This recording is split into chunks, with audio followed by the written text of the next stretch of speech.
Hey guys, Kevin from the Wisconsin Rural Folk Society. I'm in my study today. Don't mind the music. I got it on like one of those live stream radios. What I found out about YouTube is if you like play music off your radio, your phone or something, you'll actually be able to have it in your video and I don't think it will hit you. But I guess we're going to find out. This is some kind of heathen live stream, I guess.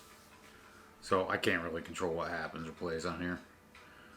But today we're going to talk a little bit about the temple plans we have in the works. And we're not going to reveal too much, but we're going to talk a little bit about it. I have been trying to pretty much get a few videos done, and that way I have some time to recuperate and rest and do what I want to do. Also have time to prepare for that documentary and hopefully have it done by Yule time. So, and life is going to get extremely busy in the next few months, especially with Yule coming up. So you may get something like this every so often, as I've mentioned before.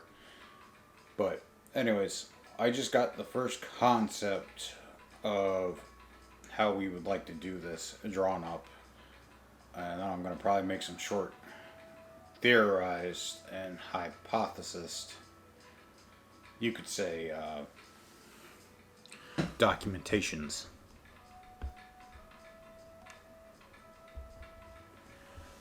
Sorry if that kind of went out of focus or something. I just hit a button on the camera trying to adjust it. But heathen temples were places where almost anyone who was a folkish heathen could go. I'm going to say folkish heathen because we are literally folkish heathens. We are European heathenry. And we believe in our blood memory and things of that nature. But they were essentially places that those people could go, do their worship, their offerings, maybe ask for the blessings if you want from your ancestors, the gods, however you like to practice. I'm going to say everyone practices differently. I wouldn't say like it's refined in any way, shape, or form. Maybe eventually we can get that down. But this idea everyone was really into and they agreed on. There's a lot of measures that need to be taken with this idea because it can entirely really mess that up as well. So, I mean, there would be surveillance on the site. Obviously, you'd have to have that. And we're not going to reveal, like I said, just much to you. I probably honestly shouldn't even be talking about it. But we're keeping it under wraps, and anyone who would like to get in on this and kind of has experience in building, carving, construction, things of that nature, you are more than welcome to lend us a hand. I will try to compensate you the best I can for like building supplies and time. But this is kind of like a very self-engineered project, you could say. So this is more of a volunteer thing. I guess I'll be honest. This is more of a community thing.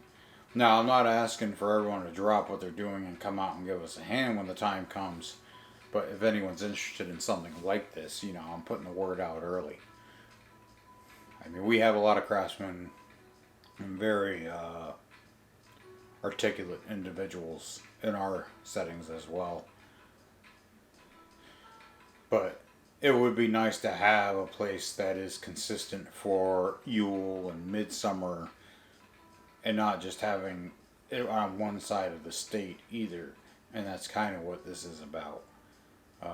That has been the biggest challenge is a few people are traveling 3 hours one way while another person is only traveling an hour. So that really does dwindle your numbers down. We also need like neutral grounds for the thing as well. I obviously wouldn't be neutral because somebody owns the property, but we need that kind of clear the air feel. You're going to the thing, And I appreciate the guys who have hosted the thing, and they will continue to host that in the midsummer and Yule for quite some time. But eventually I would like to move it all off that property and kind of into like a central zone. So it's just hard to do because there's so many different things that come with this too. You have insurance of the property, and you have people that are coming on the property, and things of that nature. Uh, Obviously, if you're invited to the property, you would need to be vetted, which essentially means you would need to be spoken to. You would need to have. We would have to get to know you.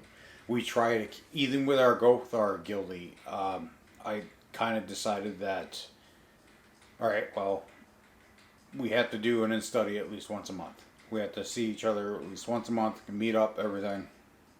Because the whole online thing, we're trying to get away from that.